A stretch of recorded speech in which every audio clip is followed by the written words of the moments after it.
Selamat pagi dan salam sehat bagi kita semua.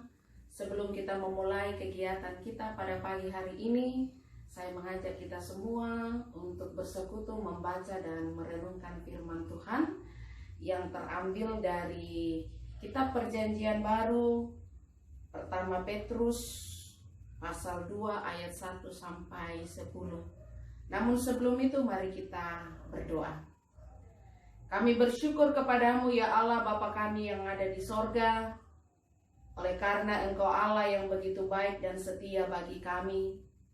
Terkhusus pada pagi hari ini Tuhan, kami sungguh-sungguh merasakan Engkau Allah yang murah hati, yang telah memberikan kami kehidupan dan kekuatan serta kesehatan. Dan sebelum kami memulai segala kegiatan kami di pagi hari ini, kami datang bersekutu untuk membaca dan merenungkan akan firman Tuhan, yang kami percaya bahwa firman-Mu ini Tuhan akan menjadi kekuatan bagi kami di dalam menjalani kehidupan hari ini. Mohon kiranya Roh Kudus Tuhan menolong, supaya kami dapat memahami firman-Mu dengan baik. Ya Tuhan Allah Bapa di sorga, berfirmanlah kepada kami, sebab sesungguhnya kami sudah siap untuk mendengarkan firman-Mu. Di dalam nama Tuhan kami Yesus Kristus, firman yang hidup, kami berdoa kepada Bapa di sorga. Amin. Pertama Petrus pasal 2 ayat 1 sampai 10 firman Tuhan. Karena itu buanglah segala kejahatan, segala tipu muslihat, dan segala macam kemunafikan, kedengkian dan fitnah.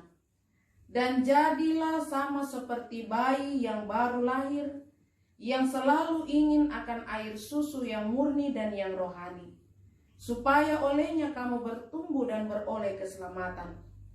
Jika kamu benar-benar telah mengecap kebaikan Tuhan, dan datanglah kepadanya batu yang hidup itu, yang memang dibuang oleh manusia, tetapi yang dipilih dan dihormat di hadirat Allah.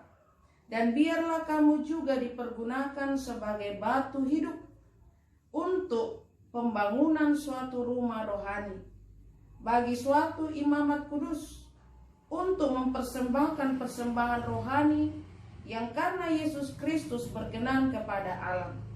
Sebab ada tertulis dalam kitab suci, sesungguhnya aku meletakkan di Sion sebuah batu yang terpilih, sebuah batu penjuru yang mahal, dan siapa yang percaya kepadanya tidak akan dipermalukan.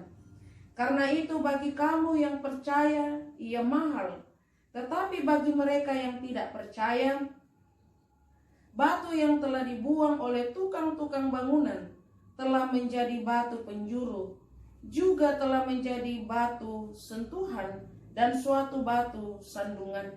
Mereka tersandung padanya, karena mereka tidak taat kepada firman Allah. Dan untuk itu mereka juga telah disediakan. Tetapi kamulah bangsa yang terpilih, imamat yang rajani, bangsa yang kudus, umat kepunyaan Allah sendiri, supaya kamu memberitakan perbuatan-perbuatan yang besar dari Dia, yang telah memanggil kamu keluar dari kegelapan kepada terangnya yang ajaib.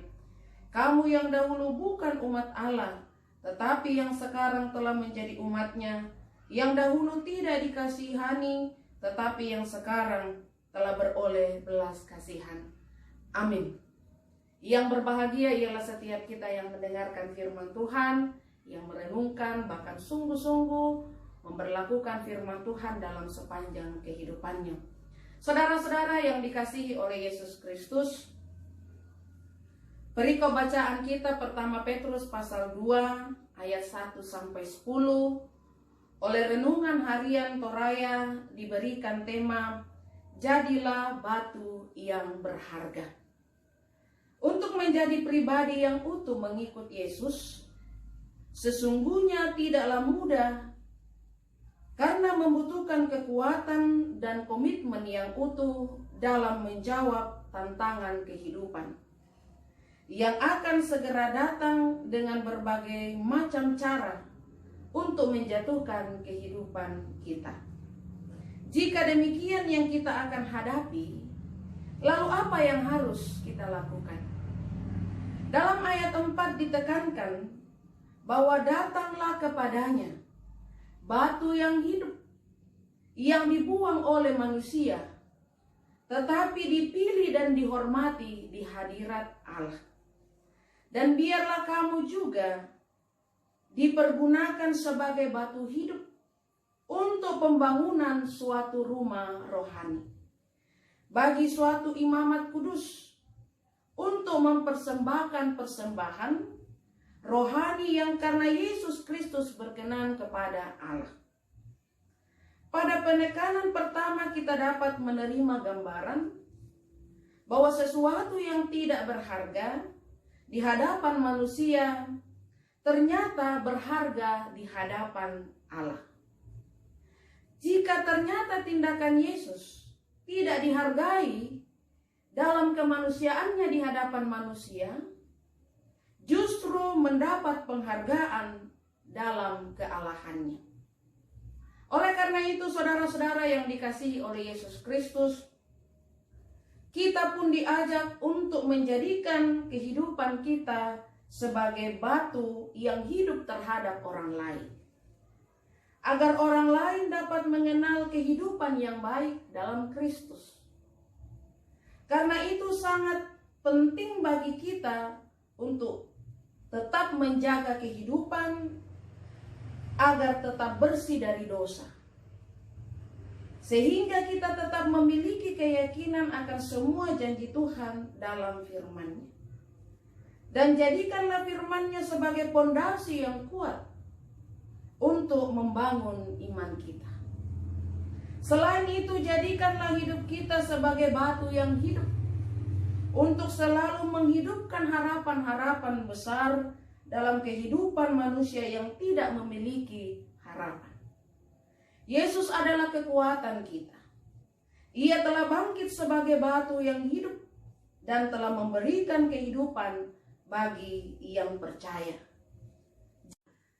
Jadilah batu-batu yang berharga, yang hidup, dan senantiasa memberikan pengharapan baik bagi diri kita maupun bagi orang lain. Tuhan Yesus memberkati. Amin. Kita berdoa. Kami bersyukur kepadamu ya Allah Bapa kami yang ada di sorga, oleh karena firman-Mu yang begitu indah boleh kami dengarkan pada pagi hari ini, akan menjadi kekuatan bagi kami untuk senantiasa menjadi berkat bagi siapapun yang ada di sekitar kami. Tuhan tolong mampukan kami di dalam menghadapi situasi saat ini. Biarlah iman selalu memberikan pengharapan bahwa segalanya akan kembali baik. Berkati kami dalam segala tugas tanggung jawab kami masing-masing, baik ketika kami ada di rumah maupun ketika kami harus bekerja di luar rumah. Biarlah perlindungan dan pengasihan Tuhan akan menjadi kekuatan bagi kami. Tuhan Allah Bapa di sorga, kami mau serahkan hidup kami saat ini ke dalam tangan pengasihan-Mu. Di dalam nama Tuhan kami Yesus Kristus, Tuhan dan Juru Selamat kami yang hidup.